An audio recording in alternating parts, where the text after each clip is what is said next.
हमारे इस चैनल में हार्दिक स्वागत है। हिंदू मान्यता के अनुसार किसी भी शुभ कार्य को करने से पहले भगवान गणेश की पूजा की जाती है। भगवान गणेश को अन्य देवी देवताओं में प्रथम पूजनीय माना गया है। इन्हें बुद्धि, बल और विवेक का देवता माना जाता है। इसलिए भगवान गणेश अपने भक्तों की सभी परेशानियों और विघ्नों को हर लेते हैं। लेकिन कभी कभी ऐसा भी होता है कि गणेश जी की पूजा अर्चना करने के बाद भी कोई काम सफल नहीं हो पाता। घर में कलह क्लेश बनी रहती है, धन का अभाव बना रहता है। किसी भी कार्य की शुरुआत करें लेकिन सफलता नहीं मिलती। ऐसे अनेक परेशानियां आपके जीवन में आती है जिनके कारण आपके जीवन में दुख बना रहता है, जिसका सीधा अर्थ है कि गणेश जी की कृपा आपके ऊपर ठीक से नहीं हो रही है। तो ऐसे में आज हम आपके लिए गणेश जी का एक ऐसा मंत्र लेकर आए हैं जिससे गणेश जी शीघ्र ही प्रसन्न हो जाएंगे और आपका सभी बिगड़े काम बनने लगेंगे। केवल आपको इस मंत्र को 108 बार जप करना है। बस इस बात का ध्यान रखना है कि मंत्र जप करते समय बीच में नहीं छोड़ना है। यदि किसी कारणवश आप जाप करने में असमर्थ हैं तो अपने मोबाइल पर इस मंत्र को चालू रखकर संपूर्ण 108 बार जरूर श्रवण करें। चाहे वो घर पर हो या ऑफिस पर या दुकान पर, आपको वही फल प्राप्त होंगे जो फल आपको जाप करने से प्राप्त होता। बस इस बात का विशेष ध्यान रखना है कि मंत्र को आधा अधूरा नहीं सुनना है, पूरा सुनना है। तभी इस मंत्र का पूरा लाभ आपको प्राप्त होगा, क्योंकि कोई भी मंत्र तभी पूरी तरह से कार्य करता है जब उसे कम से कम 108 बार जाप या श्रवण किया जाए। तो प्रिय भक्तों, यदि मेरा यह वीडियो आपको पसंद आए तो एक लाइक जरूर कीजिएगा और हमारे चैनल को सब्सक्राइब करके कमेंट में जय श्री गणेश लिखकर अपनी उपस्थिति जरूर दिखाइएगा। तो चलिए मंत्र श्रवण कर लेते हैं। तो मंत्र है, समस्तं कार्यं सदा सिद्धान्तु विघ्नास्तु समाप्यताम्। समस्तं कार्यं सदा सिद्धान्तु विघ्नास्तु समाप्यताम्।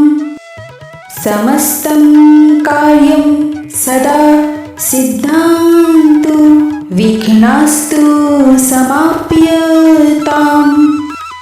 समस्तं कार्यं सदा सिद्धान्तु विघ्नास्तु समाप्यताम्। समस्तं कार्यं सदा सिद्धान्तु विघ्नास्तु समाप्यताम्। समस्तं कार्यं सदा सिद्धान्तु विघ्नास्तु समाप्यताम्। समस्तं कार्यं सदा सिद्धान्तु विघ्नास्तु समाप्यताम्। समस्तं कार्यं सदा सिद्धान्तु विघ्नास्तु समाप्यताम्। समस्तं कार्यं सदा सिद्धान्तु विघ्नास्तु समाप्यताम्। समस्तं कार्यं सदा सिद्धान्तु विघ्नास्तु समाप्यताम्। समस्तं कार्यं सदा सिद्धान्तु विघ्नास्तु समाप्यताम्। समस्तं कार्यं सदा सिद्धान्तु विघ्नास्तु समाप्यताम्। समस्तं कार्यं सदा सिद्धान्तु विघ्नास्तु समाप्यताम्। समस्तं कार्यं सदा सिद्धान्तु विघ्नास्तु समाप्यताम्।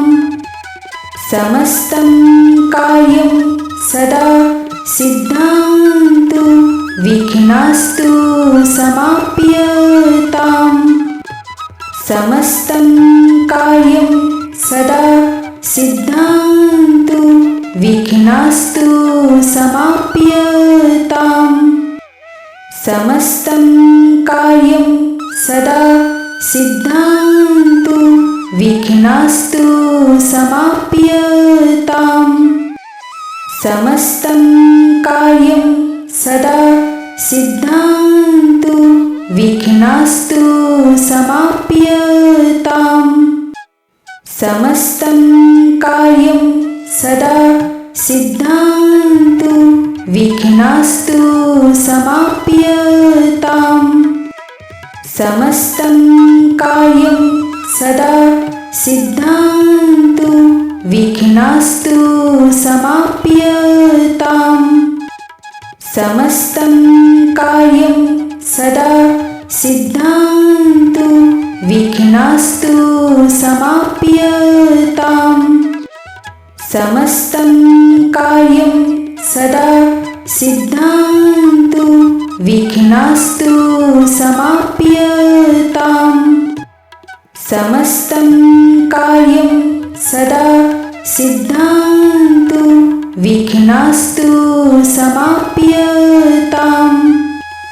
समस्तं कार्यं सदा सिद्ध्यन्तु विघ्नास्तु समाप्यताम्। समस्तं कार्यं सदा सिद्ध्यन्तु विघ्नास्तु समाप्यताम्।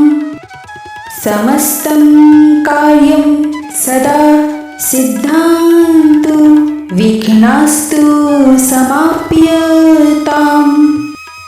समस्तं कार्यं सदा सिद्ध्यन्तु विघ्नास्तु समाप्यताम्। समस्तं कार्यं सदा सिद्ध्यन्तु विघ्नास्तु समाप्यताम्। समस्तं कार्यं सदा सिद्ध्यन्तु विघ्नास्तु समाप्यताम्। समस्तं कार्यं सदा सिद्ध्यन्तु विघ्नास्तु समाप्यताम्। समस्तं कार्यं सदा सिद्ध्यन्तु विघ्नास्तु समाप्यताम्।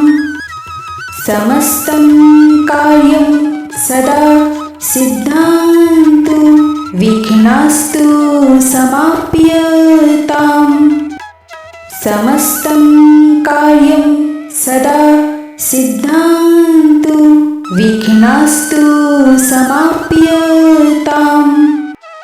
समस्तं कार्यं सदा सिद्ध्यन्तु विघ्नास्तु समाप्यताम्। समस्तं कार्यं सदा सिद्ध्यन्तु विघ्नास्तु समाप्यताम्। समस्तं कार्यं सदा सिद्ध्यन्तु विघ्नास्तु समाप्यताम्। समस्तं कार्यं सदा सिद्ध्यन्तु विघ्नास्तु समाप्यताम्। समस्तं कार्यं सदा सिद्ध्यन्तु विघ्नास्तु समाप्यताम्। समस्तं कार्यं सदा सिद्ध्यन्तु विघ्नास्तु समाप्यताम्। समस्तं कार्यं सदा सिद्ध्यन्तु विघ्नास्तु समाप्यताम्। समस्तं कार्यं सदा सिद्ध्यन्तु विघ्नास्तु समाप्यताम्। समस्तं कार्यं सदा सिद्ध्यन्तु विघ्नास्तु समाप्यताम्। समस्तं कार्यं सदा सिद्धान्तु विघ्नास्तु समाप्यताम्। समस्तं कार्यं सदा सिद्धान्तु विघ्नास्तु समाप्यताम्। समस्तं कार्यं सदा सिद्धान्तु विघ्नास्तु समाप्यताम्। समस्तं कार्यं सदा सिद्धान्तु विघ्नास्तु समाप्यताम्। समस्तं कार्यं सदा सिद्धान्तु विघ्नास्तु समाप्यताम्। समस्तं कार्यं सदा सिद्धान्तु विघ्नास्तु समाप्यताम्। समस्तं कार्यं सदा सिद्धान्तु विघ्नास्तु समाप्यताम्। समस्तं कार्यं सदा सिद्धान्तु विघ्नास्तु समाप्यताम्। समस्तं कार्यं सदा सिद्धान्तु विघ्नास्तु समाप्यताम्। समस्तं कार्यं सदा सिद्धान्तु विघ्नास्तु समाप्यताम्। समस्तं कार्यं सदा सिद्धान्तु विघ्नास्तु समाप्यताम्। समस्तं कार्यं सदा सिद्धान्तु विघ्नास्तु समाप्यताम्। समस्तं कार्यं सदा सिद्धान्तु विघ्नास्तु समाप्यताम्। समस्तं कार्यं सदा सिद्धान्तु विघ्नास्तु समाप्यताम्। समस्तं कार्यं सदा सिद्धान्तु विघ्नास्तु समाप्यताम्। समस्तं कार्यं सदा सिद्धान्तु विघ्नास्तु समाप्यताम्। समस्तं कार्यं सदा सिद्धान्तु विघ्नास्तु समाप्यताम्। समस्तं कार्यं सदा सिद्धान्तु विघ्नास्तु समाप्यताम्। समस्तं कार्यं सदा सिद्धान्तु विघ्नास्तु समाप्यताम्। समस्तं कार्यं सदा सिद्धान्तु विघ्नास्तु समाप्यताम्। समस्तं कार्यं सदा सिद्धान्तु विघ्नास्तु समाप्यताम्। समस्तं कार्यं सदा सिद्धान्तु विघ्नास्तु समाप्यताम्। समस्तं कार्यं सदा सिद्धान्तु विघ्नास्तु समाप्यताम्। समस्तं कार्यं सदा सिद्धान्तु विघ्नास्तु समाप्यताम्। समस्तं कार्यं सदा सिद्धान्तु विघ्नास्तु समाप्यताम्। समस्तं कार्यं सदा सिद्धान्तु विघ्नास्तु समाप्यताम्। समस्तं कार्यं सदा सिद्धान्तु विघ्नास्तु समाप्यताम्।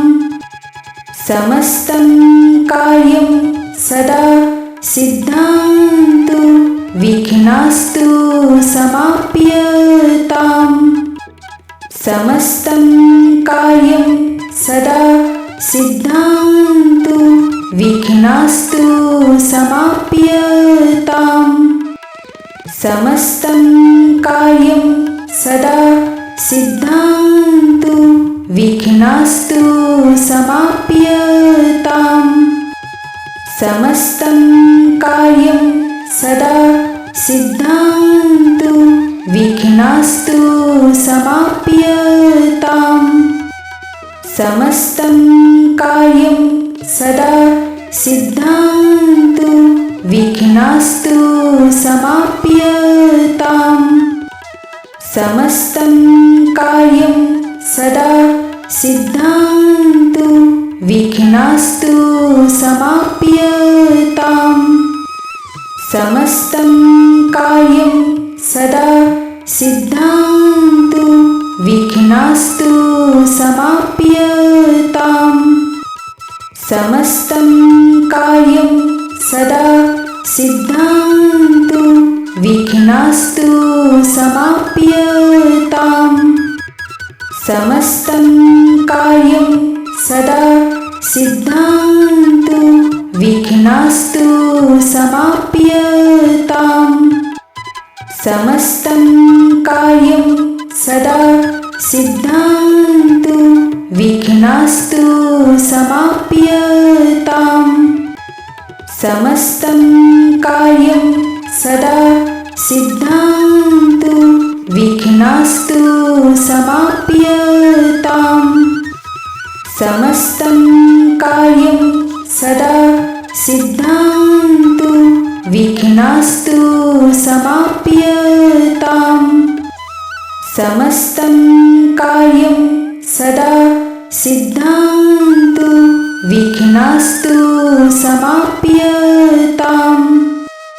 समस्तं कार्यं सदा सिद्धान्तु विघ्नास्तु समाप्यताम्। समस्तं कार्यं सदा सिद्धान्तु विघ्नास्तु समाप्यताम्। समस्तं कार्यं सदा सिद्धान्तु विघ्नास्तु समाप्यताम्। समस्तं कार्यं सदा सिद्धान्तु विघ्नास्तु समाप्यताम्। समस्तं कार्यं सदा सिद्धान्तु विघ्नास्तु समाप्यताम्। समस्तं कार्यं सदा सिद्धान्तु विघ्नास्तु समाप्यताम्। समस्तं कार्यं सदा सिद्धान्तु विघ्नास्तु समाप्यताम्। समस्तं कार्यं सदा सिद्धान्तु विघ्नास्तु समाप्यताम्। समस्तं कार्यं सदा सिद्धान्तु विघ्नास्तु समाप्यताम्। समस्तं कार्यं सदा सिद्धान्तु विघ्नास्तु समाप्यताम्। समस्तं कार्यं सदा सिद्धान्तु विघ्नास्तु समाप्यताम्। समस्तं कार्यं सदा सिद्धान्तु विघ्नास्तु समाप्यताम्। समस्तं कार्यं सदा सिद्धान्तु विघ्नास्तु समाप्यताम्। समस्तं कार्यं सदा सिद्धान्तु विघ्नास्तु समाप्यताम्। समस्तं कार्यं सदा सिद्धान्तु विघ्नास्तु समाप्यताम्। समस्तं कार्यं सदा सिद्धान्तु विघ्नास्तु समाप्यताम्।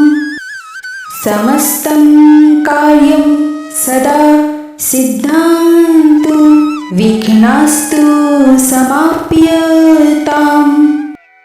समस्तं कार्यं सदा सिद्धान्तु विघ्नास्तु समाप्यताम्। समस्तं कार्यं सदा सिद्धान्तु विघ्नास्तु समाप्यताम्। समस्तं कार्यं सदा सिद्धान्तु विघ्नास्तु समाप्यताम्। समस्तं कार्यं सदा सिद्धान्तु विघ्नास्तु समाप्यताम्। समस्तं कार्यं सदा सिद्धान्तु विघ्नास्तु समाप्यताम्। समस्तं कार्यं सदा सिद्धान्तु विघ्नास्तु समाप्यताम्। समस्तं कार्यं सदा सिद्धान्तु विघ्नास्तु समाप्यताम्। समस्तं कार्यं सदा सिद्धान्तु विघ्नास्तु समाप्यताम्। समस्तं कार्यं सदा सिद्धान्तु विघ्नास्तु समाप्यताम्। समस्तं कार्यं सदा सिद्धान्तु विघ्नास्तु समाप्यताम्। समस्तं कार्यं सदा सिद्धान्तु विघ्नास्तु समाप्यताम्। समस्तं कार्यं सदा सिद्धान्तु विघ्नास्तु समाप्यताम्। समस्तं कार्यं सदा सिद्धान्तु विघ्नास्तु समाप्यताम्। समस्तं कार्यं सदा सिद्धान्तु विघ्नास्तु समाप्यताम्। समस्तं कार्यं सदा सिद्धान्तु विघ्नास्तु समाप्यताम्। समस्तं कार्यं सदा सिद्धान्तु विघ्नास्तु समाप्यताम्। समस्तं कार्यं सदा सिद्धान्तु विघ्नास्तु समाप्यताम्।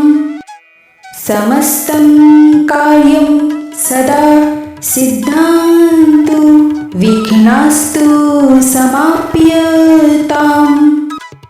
समस्तं कार्यं सदा सिद्धान्तु विघ्नास्तु समाप्यताम्।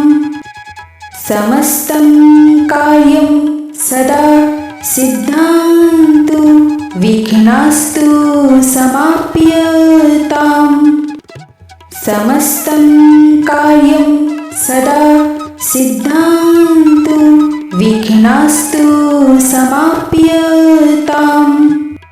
समस्तं कार्यं सदा सिद्धान्तु विघ्नास्तु समाप्यताम्। समस्तं कार्यं सदा सिद्धान्तु विघ्नास्तु समाप्यताम्। समस्तं कार्यं सदा सिद्धान्तु विघ्नास्तु समाप्यताम्। समस्तं कार्यं सदा सिद्धान्तु विघ्नास्तु समाप्यताम्। समस्तं कार्यं सदा सिद्धान्तु विघ्नास्तु समाप्यताम्। समस्तं कार्यं सदा सिद्धान्तु विघ्नास्तु समाप्यताम्।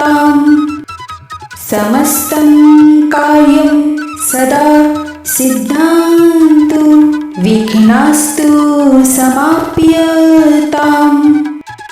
समस्तं कार्यं सदा सिद्धान्तु विघ्नास्तु समाप्यताम्।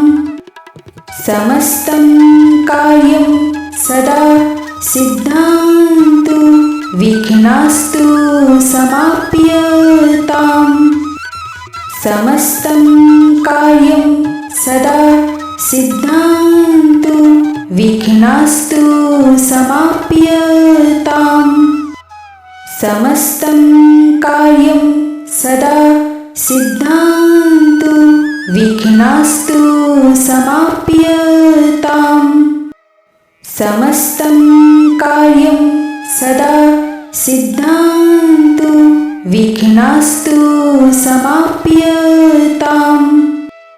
समस्तं कार्यं सदा सिद्धान्तु विघ्नास्तु समाप्यताम्। समस्तं कार्यं सदा सिद्धान्तु विघ्नास्तु समाप्यताम्। समस्तं कार्यं सदा सिद्धान्तु विघ्नास्तु समाप्यताम्। समस्तं कार्यं सदा सिद्धान्तु विघ्नास्तु समाप्यताम्। समस्तं कार्यं सदा सिद्धान्तु विघ्नास्तु समाप्यताम्।